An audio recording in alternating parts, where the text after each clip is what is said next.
Good morning, Lego fans, and welcome back to the Back Alley. Today we're going to be looking at some of my favorite minifigures.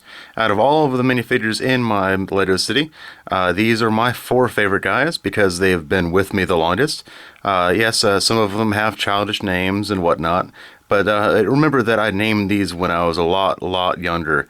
You know, I was just the blissful age of 29. Yeah, I named a lot of these guys back when I was only 29. I'm 30 now, in case you're wondering. I got back into Lego because it was really kind of stress relieving, and it was like making a three-dimensional puzzle.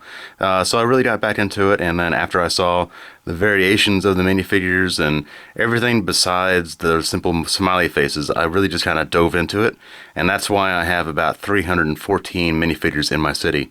Shh, don't tell anyone. That is to say that there aren't more floating around somewhere else in my room, but that's all I can count right now. So anyway, let me move on to my favorite minifigures. Woo. The first member of my posse would have to be Spaceman Spiff. He's by far my favorite minifigure because he contrasts so well against the background in filming. In fact, the white balance is kind of going nuts here with him. But also, and when I take photographs of him out in the real world, he contrasts so nicely against the background. He doesn't simply just get lost in the brush, as it were. But this is, I think, the fifth Spiff, say that fast, that I've had over the year or so that I've done shootings with him. This is the first Spiff. Give you a little comparison there. This guy has spent so long in my pocket that his head is about to fall off. In fact, his head is glued inside the helmet to kind of prevent unnecessary slipping. The legs are rather smooth and loose, just to show you how much these characters kind of dull down by just simply being touched and played with. You can kind of see the difference there between the two. But yeah, so I keep this guy in my pocket as sort of like an honorary mention, just position. I don't really take photographs with this guy anymore. He's just my fun guy to hang around. And this one is the one I take photographs with, although soon I will have to replace your chest piece here. Sign that you're getting old. The chip in your palm is about to glow when you turn 21, huh, Spiff? Oh well. So these two are my favorite little spacemen.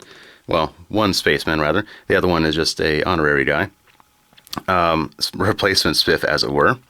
But yeah, so let's move on to the next one. Now this guy has been with me for quite a while too, simply because I enjoy that mustache immensely. That, and he looks like he knows what he's doing with that hat. He was originally part of the hot dog cart polybag. I got him about 2018, and since I've promoted him to the lead chef of the pizza truck set, which was also really awesome. His name is Chef Excellence. He's a reference to the Ashton's character of the same name, simply because what better name to give him than something awesome like that. So yes, that is awesome. So that's all I really have to say about him. I just really love the hat. Do more with the hat. I like chefs. I like the pizza carts and all these other random little food cart things. So please, Lego, make more of those. Those are fun. My Lego citizens need more food. So yeah, let's move on. Now, in terms of ridiculousness, this guy probably has to take the cake. His name is Mr. Peppercorn, and is probably one of my favorite minifigures of all time, besides Spiff, of course. He came to me originally through an eBay seller who was selling a lot of random minifigure heads, bodies, and legs, just squished all together to make really weird creations. You know, old men's heads on kids' bodies, you know, the whole works. But this guy, he was the only one that came to me intact. And I didn't change him at all. I just love the suit and the pants combo, just the fashion sense with the gloves, and that mustache and monocle combination. Here, let's just take off the hat. There we go, on the bushy eyebrows.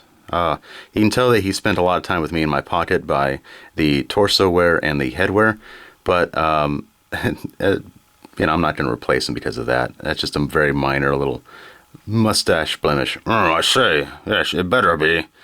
I do have my own independent accents for a lot of these characters just because it's sillier that way, and because, yeah, I'm crazy, I guess.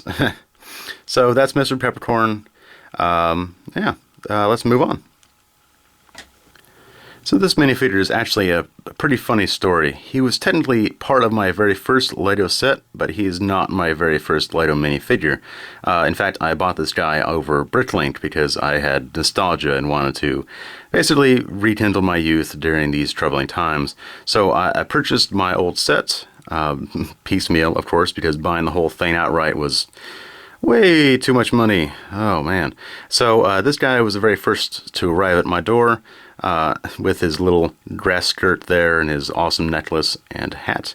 So the rest of the pieces will come, and that will be part of a future video where I review my very first Lego set. But for now, we have him as a bit of a teaser, him and his face paint there. He's just so happy. He's just so happy to headhunt. Love him.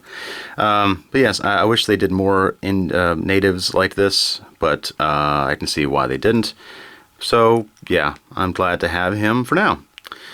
So if you'd like to see more content like this where I babble randomly about Lego minifigures that are interesting to me, or if you just want to see Lego content at all, just please subscribe to my channel. I promise I'll get more of stuff out to you in kind of a weird way. I'll have a channel update in a bit. But yes, stay tuned and there will be more. Bye!